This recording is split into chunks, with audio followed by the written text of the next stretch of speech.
Hi everybody, great to have you here. This is going to be an exciting chat tonight. We are talking to a female builder who is going to give us some insights into what it is to actually build.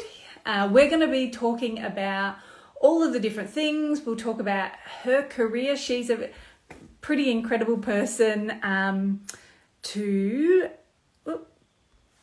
She's pretty incredible. She's going to be joining us. Her name is Gloria. She's from View Properties. I've known Gloria for quite a long time. And oh, hey, Gloria, there you are.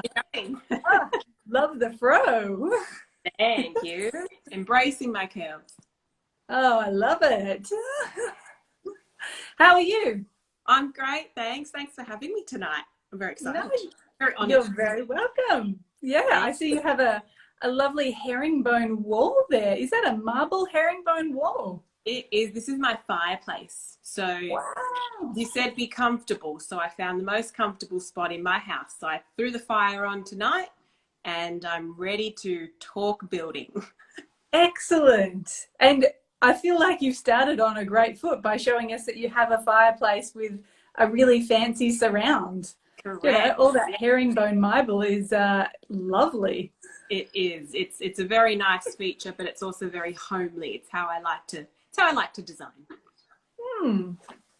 So we know each other for quite a while, and I think the most exciting things that we've done together is doing a lot of the galas for the Monash Children's Hospital over the years. Correct. Yes. So they started a few years ago now, and we've raised, in excess of $2 million for the Monash Children's Hospital through a number of charity galas at Crown Palladium.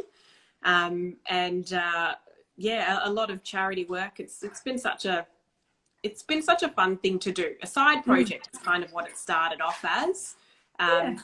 My nephew was born prem, and so we ended up having to be at the Monash Children's Hospital a bit. And thought this was a way to give back, and it snowballed into this ginormous event that now follows on every year. So yeah, we've had a lot of fun, I think, along the way, and hopefully looking forward to next year's event, this year's event, and seeing what we can put together, and it should be exciting. It's exciting to know that there was actually a building group that is behind such a incredible charitable event as well. The two don't always go hand in hand, so a nice change. That's it. Well, we're a family builder, I suppose you would call us. So we're a group of our own family, and we've started this building company, and we're always thinking of how to do things just that one step better, how to surprise the market as well. And I think people were quite surprised to learn that we are a construction company that also give back to the community in such a big way.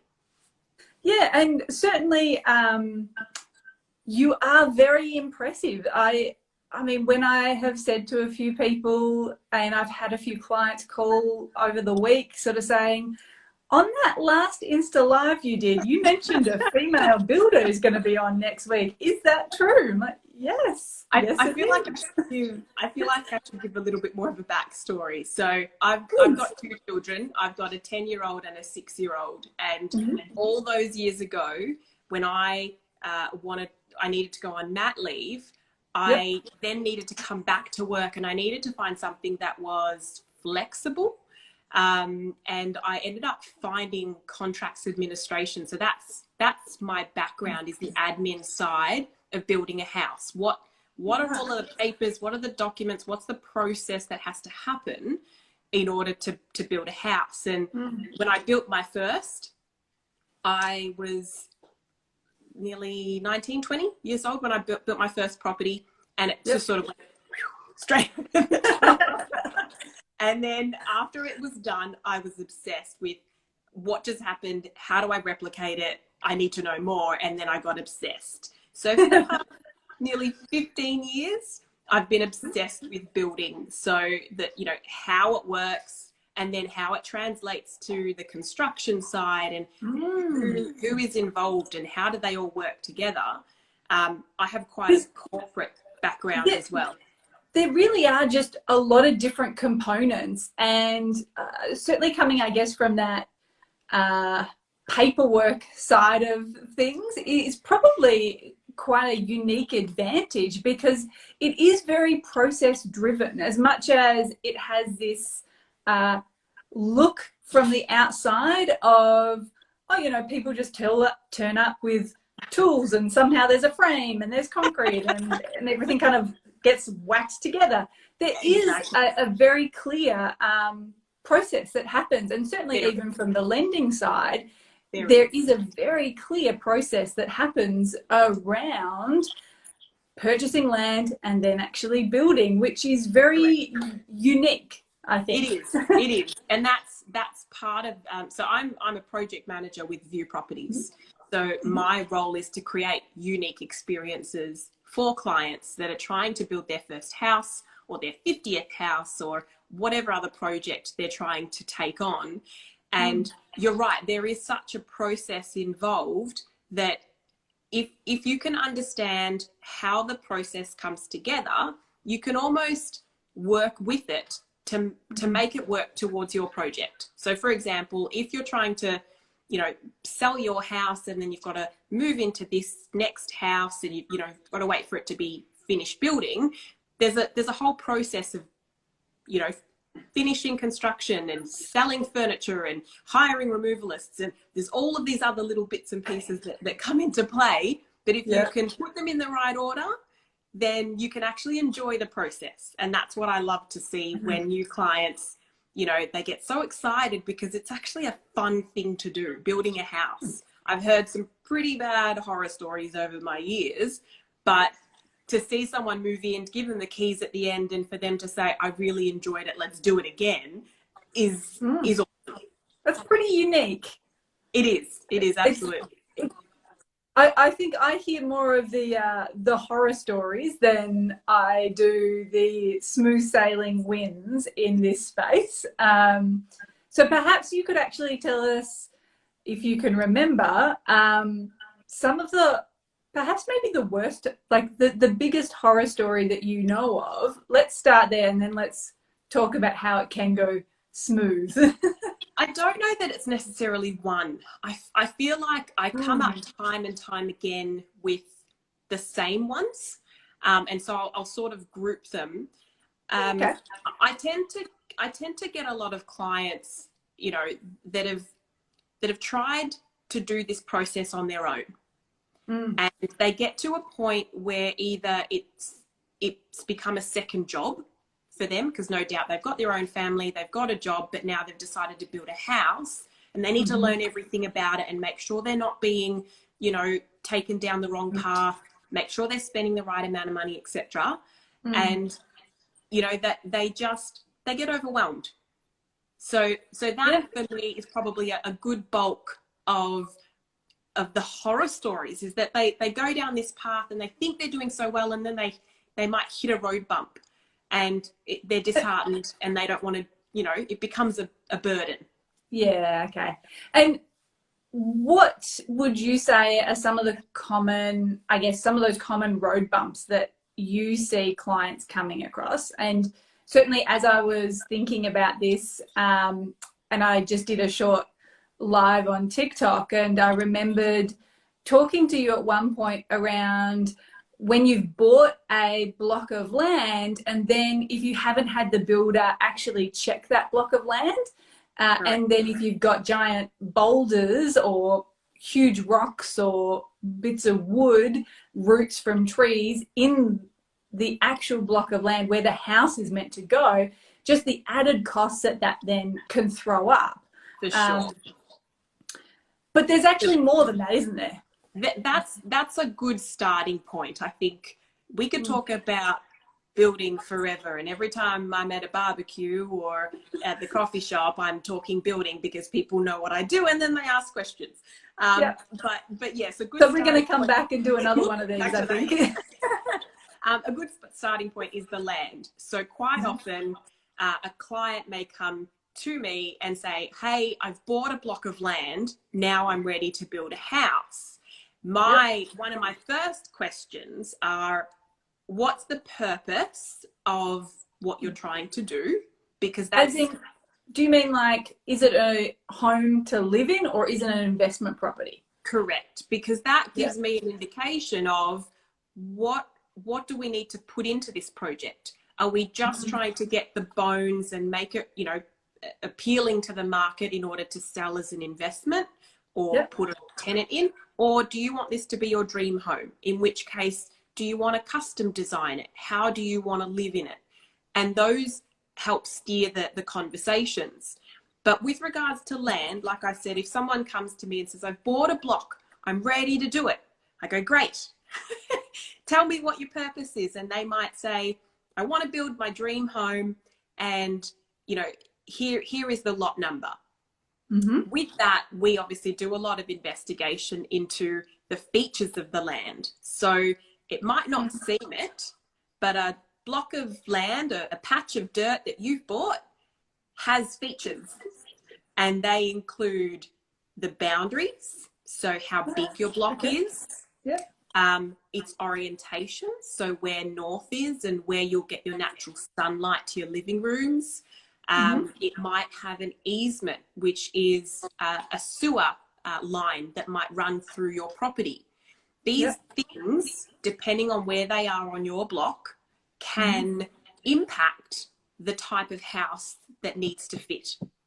So if you're not aware of those things or looking for them when you're buying the block, then you may pick up something that may not work for you, or that may have added costs as a result. And that's something that, just as you were saying before, if you haven't engaged a builder to say, hey, can you check this block for me? I want to build a double-story house. I want it to be, you know, 40 squares. I want it to fit here, but I've only got a small block. Well, then obviously they don't work. And in that scenario, if you've paid a deposit, there's a process in trying to either recoup that or find a different block. So it is important to talk to a builder ahead of time about what you're hoping to achieve, what are you trying to do, and then working backwards, if that makes sense. It can get very exciting. You might find a block and go, that's it, that's the one I want. But unless you know what you're planning to put on it, it could potentially not work for you. So that's why I think it's so important to have a chat to someone ahead of time. So then I think from what you're saying, and obviously you're a builder, so you're coming from a building perspective. So you're almost indicating that somebody should actually find the builder and talk to that builder before they've actually potentially found the block of land that they actually want to build on. Correct. Because if you have a chat to a builder ahead of time about what you're looking for, it gives you parameters to be able to, when you're looking at a list of 50 blocks of land, all different sizes, all different shapes, all different features, it helps you narrow it down to one that's going to work for you. So it takes the overwhelm out of picking a block and takes that onus out of it. So if you know that you want to build a 50 square home, you might need a block that has 14 or 15 meter frontage. Okay. It starts to become a process of elimination. Yeah, right. And so then if you've already got an idea of where you're going to purchase a block and you already have a builder in mind, then once land is released, if you're buying in a newer area, are you better off then almost saying to the builder, hey, here is the site plan for the different blocks that are available. This is what we'd like to do. We really want to buy a block of land within this price bracket. Which one is actually going to suit the style of home that somebody's going to build? Is that the way to do it, or is that perhaps taking it a step too far? I don't think there's a step too far, honestly. When it comes to building, the more you can research that's within your comfort zone, the better. It means that when you are presented with options, you can make calculated decisions. If you're presented with, you know, a block, you know, 10 blocks of land, and you're not sure, you might pass on it that time. Right. But the next time land comes around, you might think twice and think, well, I wasn't ready then, but I've done my homework and I'm ready now. So I feel comfortable with buying that block of land. I feel comfortable that I can build a house that's going to suit my needs. Okay, interesting.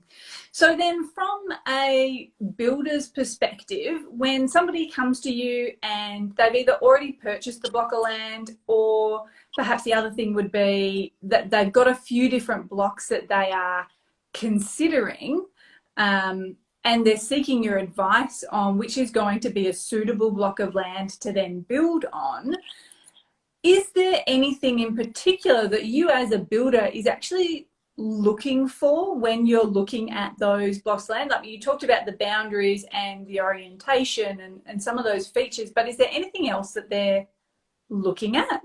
There are a few, and again, it does come down to the purpose of what a client is aiming to build. Yeah. I'll give a clear or clean example as much as possible. If you're buying a block and it has what's called fall across it, so fall is referring to the slope across the block, if any. That's okay. That's a good way of sort of wrapping your head around it. You might look at a block, it might look flat because it's probably just grassed and it looks ready, but it might have, you know, up to 3 or 4 meters of fall from the front of the block to the back of the block. Oh, and so kind of like this. It kind of can go like, yeah, like that, yeah. Or like that, or in a number of other ways.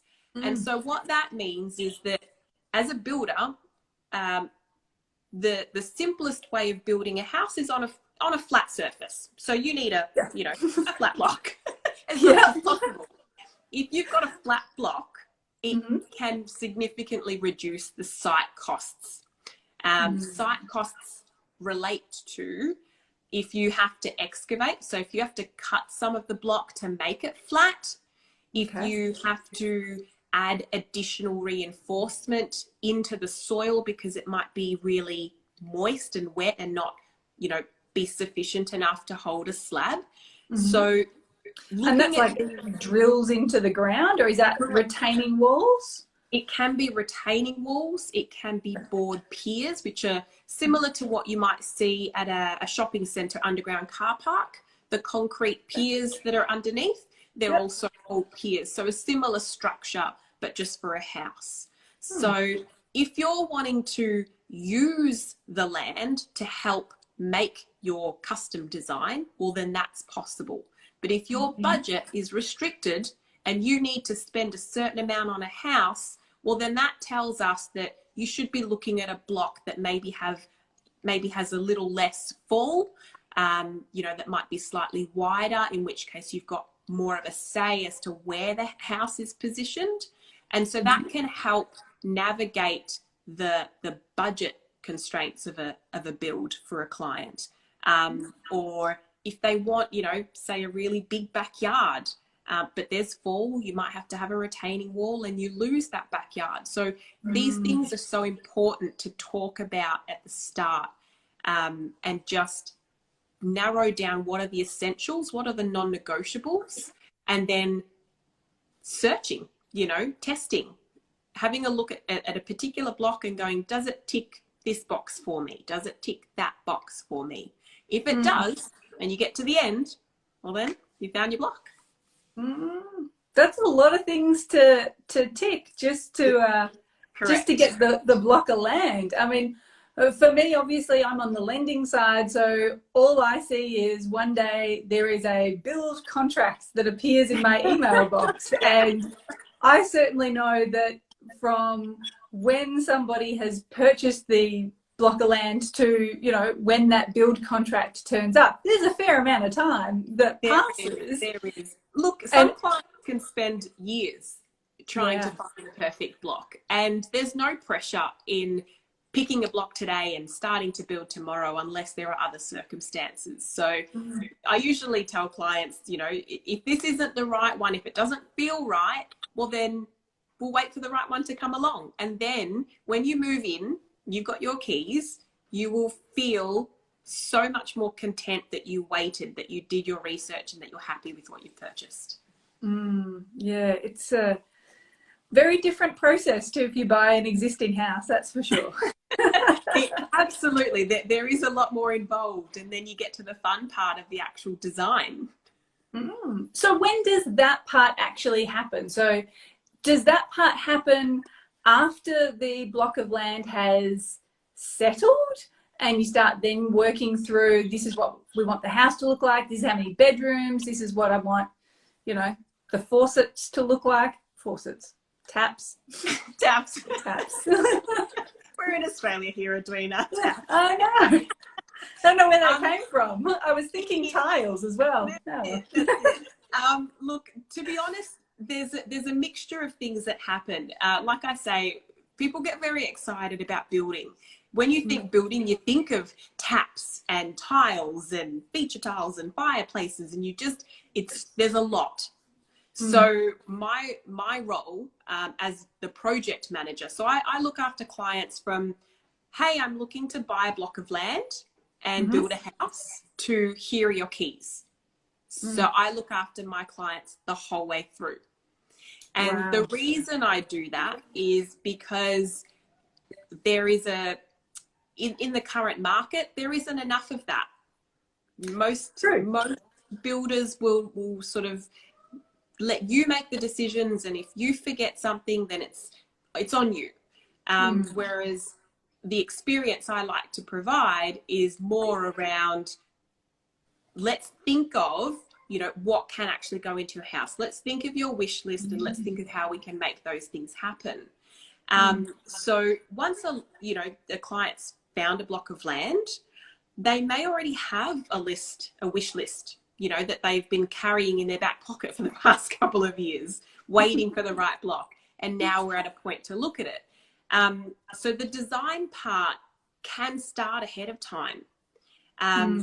When you've got the block of land, though, we can actually look at, well, now how can we make all of those things happen? You know, So when you say got the block of land, yes, do you mean the contract's been signed, or do you mean settlement has taken place? Because I know different builders operate different ways. Correct. Again, this comes back to purpose and timing.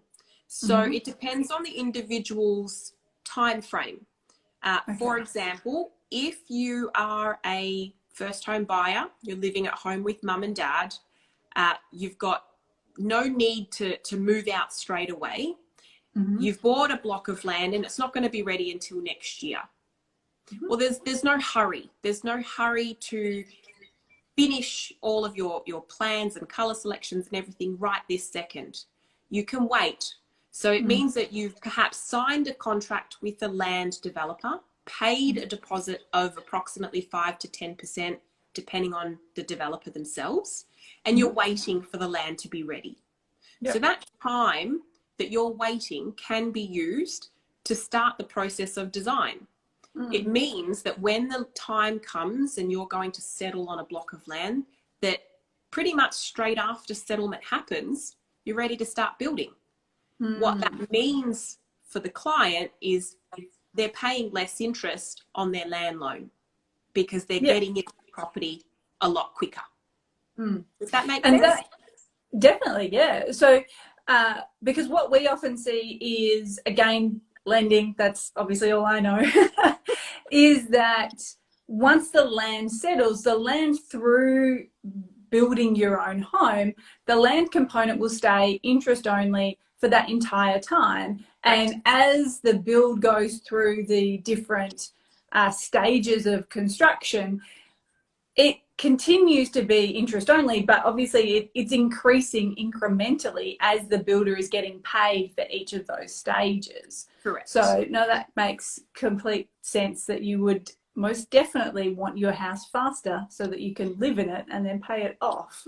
Absolutely, absolutely. And look, there are some instances where clients say, we want to build now. So we want a block of land that's titled. And titled land, if for those that don't know, is a block of land that's ready to build on tomorrow. It's got roads, it's got a footpath, you've got a crossover where your driveway can connect to, and you're ready to go. So in that instance, obviously the process is still much the same. We want to understand the purpose. We want to understand what it is that you want to build, and we want to help you get there sooner, because the paperwork side of things can take some time, depending on how quickly you make your decisions on what taps you like and what tiles you like and all of the fun things that go into building. Yes. And so once somebody has decided all of those things, and I was actually chatting to, ironically, 2 different clients today about construction and the process involved. And we were actually talking about, in both cases actually, how long it potentially can take from once you've paid that deposit to the builder, your land has settled, how long it then takes before that slab stage actually happens. And I probably should say, for those that have just joined us, Gloria is a builder here in Victoria, and she's chatting to us about all things building tonight. But I've actually just brought up that there are different stages to building, and we haven't really spoken about that. So if you aren't aware, if you decide to build a home, you'll have to get a build contract, and that involves 5 different stages as part of that progress through that build process. And the 5 stages, different things happen at each stage, and obviously Gloria, you would be much better versed than I to speak about what those stages are and what's involved in all of those stages. So I might get you to explain it a little better than I can. I'll recap. So we've found our block of land, tick. We've decided on a house design, tick. We have gone through all of our colour selections and we've picked all of the fun things. And now we're getting to the nitty gritty, the paperwork side. So there's a crossover between the 2 of us at this point, where a client may have a pre-approval. And in order to get to an unconditional approval, they will need a signed HIA contract. So that's back to us, the builder. So this is why it's important to get your builder in touch with your broker, so we can keep communicating on your behalf and make sure things are moving along swiftly. So the HIA contract involves formally contracting or making an agreement between us as the builder of your properties and a client. And what it basically tells us or tells you is, this is the house you've chosen. These are the finishes that you've chosen. These are the time frames that we're going to build in. This is how we're going to run through the process of construction. That's a very high level overview of the HIA contract. The HIA, for those that don't know, stands for Housing Industry Australia. So it is a formal document to engage a builder, and obviously it's a national document too, isn't it? Correct. But it doesn't matter where you are in Australia, it's the exact same document. Exactly right. And it's protection for the client and it's protection for the builder, and it helps explain the building process. Really great reading at night if those want to fall asleep with it, by all means. It is long. It can be long. There's a lot of clauses in there. I think, and that's why at the end of the day, it's important to have a good relationship with your builder, someone that you can just talk about, your fears of what might happen, or, how does this work? And like you were saying, the stages of construction, what's involved? What do I pay? So there is actually a table of payments which relate to the stages of construction, which you mentioned there are 5. So in progress payment schedule, progress payment schedule number 1. So what most happens is you've signed a contract. The builder or, you know, whomever it is that you've engaged will now tell you, well, we're ready to commence construction. We're ready to get your home in the ground. The first stage is your slab.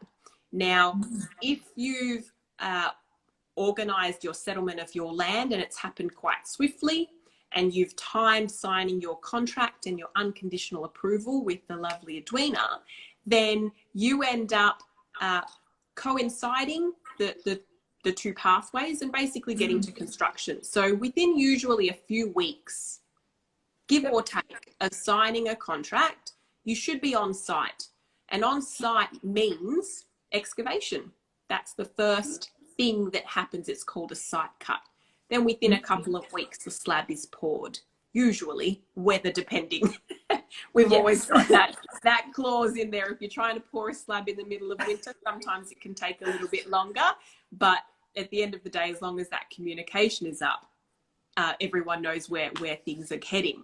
Obviously, once the slab is poured, the next stage is the frame. So all of your timber frames go up, windows go in, roof goes on, and that's your frame done. So at each of these stages, the client would receive an invoice from the builder, and that invoice then gets sent to either the bank directly or Edwena to process that payment in order for the next stage of construction to continue. The next stage is lockup. Lockup means all of the walls go up and the house is physically locked up. So there should be a temporary lock on the front door as well, which basically means from looking at the outside, you can't penetrate the building. Right. And so before that, it is just, there's that wire fence that basically just goes around it all, and Correct. every trade takes their tools home. That's right. So it's still enclosed in temporary fencing, and it is a construction site. So it's always important to make sure that, you know, the site's clean and clear. It helps move things along swiftly as well. So once the lockup is complete, the next stage is the fixing. So we're fixing, you know, there's there's all of the nitty gritty that goes into the building. There are lots of parts that go into. Is that when your kitchen goes in? Like, when does your kitchen go in, and I don't know, your bench tops and stuff?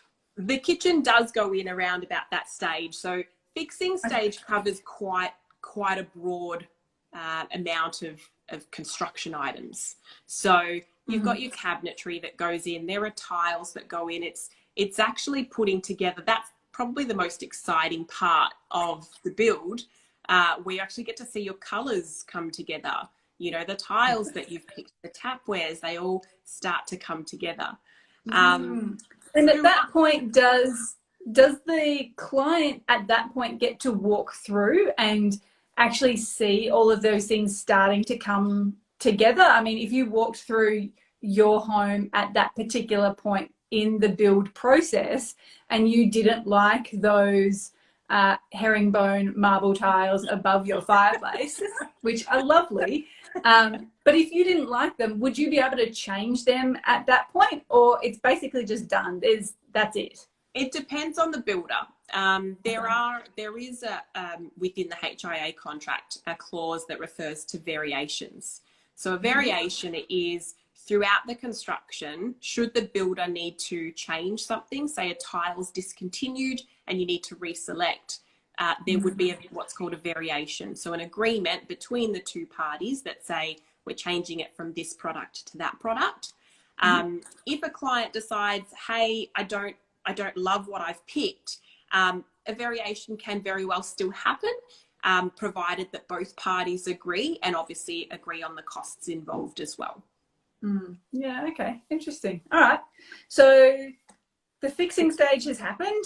Everybody is happy with the paint colours that they chose, what, like 3 months ago or 7 months ago? Yeah, that can be up to 7 months in some cases. It depends on, you know, what their preferences are. I mean, sometimes they just know exactly what they like. Other times they need a bit of guidance and they need to see it in person. So we do organise walkthroughs for clients. depending on which stage they want to come through. Usually at that fixing stage is probably the best, where you can see the cabinetry, you can start to see the house come together. Everything prior is usually on the plans as well. So coming close to the end, you're coming to completion, which is probably another inspection. Yeah. So walking through the house again, you know, putting your blue stickers everywhere of your paint touch-ups. Blue stickers? Yeah. So when you walk through with the builder towards the end of your build process, there is a client inspection. So you, as part of the HIA contract, you're able to walk through and notify of any defects. So it's a defects list. Hopefully by that time, your builder will have let you in a few times anyways, so you can start to keep an eye on the progress and catch anything if it's not quite right. But in most cases, it's a good chance just to head through. There's obviously been lots of trades come through, so you'll pop a few, you know, blue dots or stickers up on the walls to show that, you know, the painter needs to pop back through and clean up some of those little spots just before you move in. At the end of the day, you want to make sure that you're moving into a house that's pristine. Yeah, well, yeah, after the lengthy process of going through building it, that's exactly what you would hope for. Correct.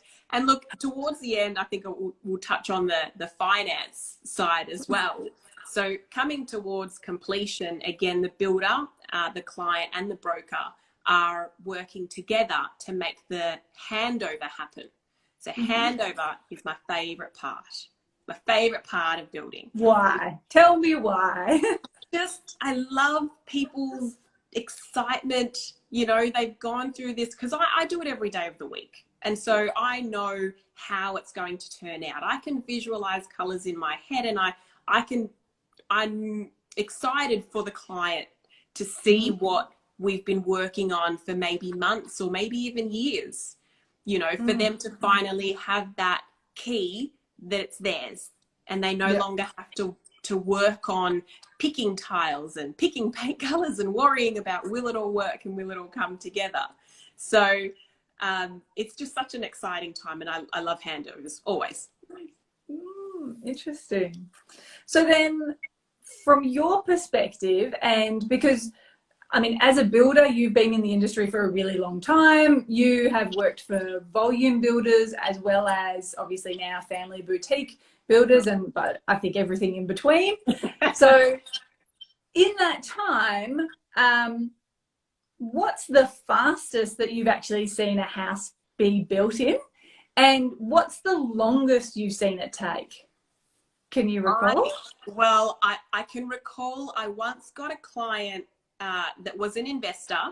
They already had a block of land and they wanted to start building ASAP. I had them from hi, nice to meet you to site start in 3 weeks. Wow. Because they were ready to go. They knew what they wanted. So it was just bang, bang, bang, bang, bang. We were on site, and we built that. We built that house in 3.5 months. That's very fast. Correct. That's amazing. Absolutely. Well, astute investors know what they're after.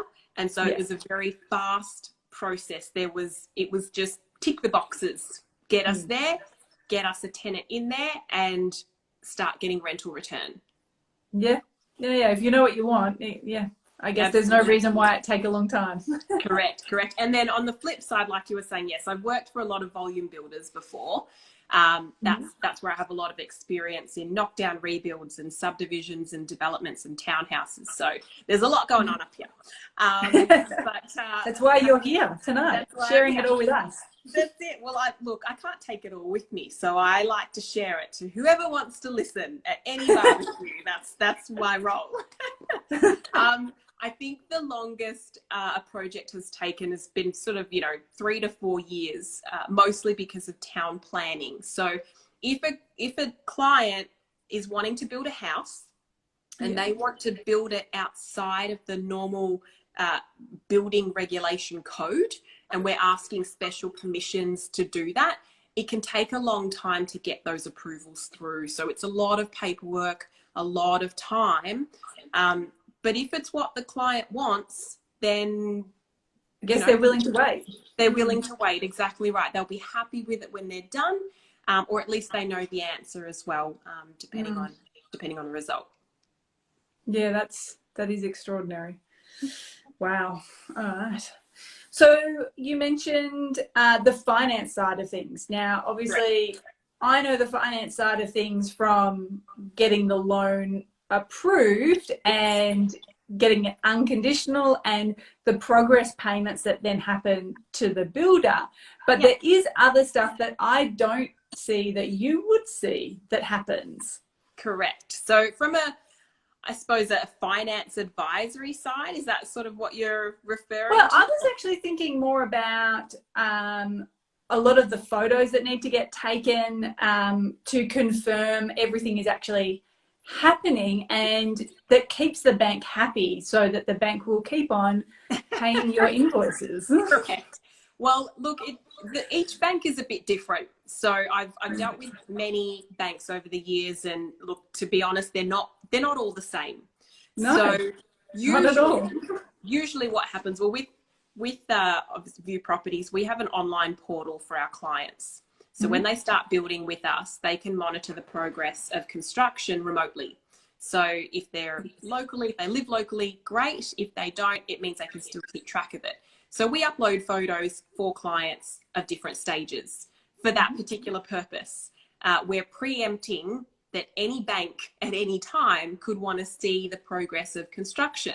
And so if it's available for them, we would send them a photo of the slab. First of all, they would want to know that it's poured and they've got the invoice the same day. Same with the frame. We'll send, the invoice along with the photo. When it comes to lockup, you need to see the inside. So obviously we're taking those photos and providing them to the clients. The bank, in some instances, would want to actually do an on-site inspection at lockup to see the progress of construction. If they want to, you haven't done anything dodgy with the stone bench top, you put in a cheaper bench top. Exactly. Well, I think they know. So when you sign a HIA contract, it does reference each stage and what it means at the very least. So whenever we're constructing, we are always ahead of that schedule. So if the bank would walk through at lockup, they would look at, are the walls up? Is the roof on? Is the front door lockable? Tick, tick, and tick. We're ready to release payment. So if anything else is done more than that, they're not so much looking at it. They're making sure that the minimums are met. Then towards the end of construction, the bank also will want to come through and do their final inspection. So making sure that their asset has been completed from their perspective, so that they've gone through, the driveway's in, the house is complete, the landscaping's done, fences are all up, and the house is ready for someone else to take over. That's when... So this is... Yeah, sorry. No, that's okay. You go. I was going to say, it's about this time that I may get a panicked call. Yes. And if it isn't at the valuation side of things, it might be at this particular point in time, because it can be at this point that they walk through the property and they don't think it's actually valued at what they believed initially it was going to be valued at. Correct. Which causes issues, obviously. It can cause issues, yes. I suppose from their perspective, it will, when they're trying to release the final payment, they're more, from our perspective, from a builder's perspective, they don't so much talk about the value of the property or valuation. They're more concerned with, has the property been built to the specification of the contract? Is anything missing? Is it incomplete in any way, which would hold up releasing that final payment? Now, that panicked call as well that you might get sometimes will be from a client or from a builder, because handover, as fun as it is, can sometimes be hectic. It's trying to line up. You're moving out of a house and you've got to pack your boxes, but you've got to do a defects list inspection, and then you've got to get the keys and move in, all within maybe sometimes a week. So it's a matter of lining all of these up. So if you've got obviously a project manager that can manage that with you and can hold your hand through the process and reassure you that next week you will be in your house and all of this will be a distant memory, then it's a nice feeling to have. Yeah, very helpful, very helpful. So then from your side of things as a builder, and obviously with a builder that's had a lot of experience in the industry for a very long time, not that you're old, I should say, but going through this process, is there any points where there's anything that the client can do to help everything go smoothly, or once it actually starts, once the contracts have been signed, once the land has settled, is it really just a case of actually there's not much the client can do other than just sort of sit back and continue to pay their mortgage? I think that that's probably one of the best pieces of advice is you've spent all of that, you've done all the hard work, you've signed a contract, you've chosen everything. Now's the fun part of watching it be built. So actually enjoying that part of the process. I think some people get really stressed about, is it going to happen? Is it going to be built to schedule? I think enjoying that process is very important. That way, when you get to the end of it, you can actually feel happy that you've gone through it. I know a few clients that have gone through the build process that, you know, that say they'd never do it again because they did not enjoy it. It was too stressful. Things weren't done on time. And then you've got others that say, I'm ready to go again. So yeah, I think that the best thing is be open to suggestions from the builder. Obviously they would, you know, in our case, we always give relative suggestions. In some cases, I've told clients not to spend money. You know, what builder says that?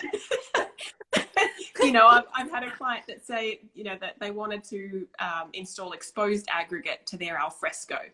And I said, what's but that? It's paving, concreting under their alfresco. But exposed aggregate's that pebbly type. And it always looks beautiful on a driveway because you come home and you see it and you love it. But to walk on it can sometimes feel a bit uncomfortable. And it's actually an upgraded item. So in some cases, I've said to clients, don't spend the money on exposed aggregate at the back. Just do it at the front. You know, so be open to taking some advice about, you know, how you plan on living in the house and some things that might make life a little bit easier, like a capped water point to the fridge. You know, those things are essentials. That's true. Having enough PowerPoints in a property is, I'm amazed that so many houses don't have enough PowerPoints or PowerPoints under the edges of islands. Yes. I thought that was standard. Apparently it's not. I don't know. Well, correct. There are a lot of things that are not standard, but the way that we finish properties at View Properties, we are a turnkey builder. So we include all elements of construction. So landscaping, fencing, driveways, PowerPoints where they need to be. All of the things that make the home a home. For the simple reason that people don't stay in homes forever anymore. So, you know, rather than building it and then having to renovate it, build it properly the first time. So that's how we like to help our clients. Yeah. And I think statistically, the ABS has actually said that, Australian Bureau of Statistics has said that most people actually live in their home for 5 to 7 years before they'll actually sell and they will move somewhere else. Correct. So trying to find that super perfect home, unless you're going to build it, it's probably going to be the only way. Correct. Very rare. That's right. So whenever building, you know, we look backwards from, you know, the filters that people most tick on, say, realestate.com, and make sure that the home includes as many of those things as possible, because like you say, life changes. You know, you don't know what's going to happen. So, you know, you want to make sure that you're protected as well. Definitely. So is there anything else that you wish that people knew before they approached a builder? I mean, you've already kind of said that ideally you would want people to speak to a builder before they've actually purchased that block of land, just to get some experience around whether the block of land will build the type of house somebody wants. Yep. And we've kind of spoken about the different stages and obviously the finance element in amongst all of that as well. Is there anything else that you would want people to know about before they picked up the phone and said, hey, Gloria, how's it going? Can you help me out building a house? I think there is one thing which, again, relates to you. Quite often, I'll get clients that are talking to a builder, myself, ahead of talking to you, the broker, and actually understanding their budget. So in the market, there are a lot of promotions, you know, get $15,000 worth of products for $5,000. I don't recall the last time I went to the supermarket and got that same kind of discount. So you do get what you pay for. So making sure that you understand your budget, understand what you can borrow from the bank, and then being realistic about how far that dollar can get you and how much you can get into a house, I think is really important. So that's sort of a preliminary conversation with the broker ahead of time. And then bringing that conversation over to a builder and saying, look, this is where I'm at. This is what my parameters are. Now let's work within that. Yeah, definitely. And, you know, it's an ongoing discussion as well, because certainly build contracts can start with a budget in mind. And we've often seen it where you've got one budget and then all of a sudden it's completely different by the time the contract's actually signed. But always trying to stick within that budget is definitely important. So, Correct. Good advice. Excellent. All right. Well, thank you for joining me tonight, Gloria. It was lots of fun. Thank you. Thank you very much for having me. This was awesome. Yeah, it was lots of fun. So hopefully everyone's found it informative. I did see a few people say that they've found it quite informative, and a couple of people saying that they have heard things that they didn't know before, which has been quite helpful for them. So always good to hear. Wonderful. Yes. So thank you very much. And we might have you on again another time, Gloria. Well, there are lots of things to discuss. This was just scratching the surface. And I'm not even sure we did that particularly well. I don't even know that we did that. Correct. Stay tuned for volumes 5, 7, and 8. No, thank you very much for having me. I really appreciate it. It's 15 years worth of building knowledge. It's nice to be able to share it to a wider audience, that's for sure.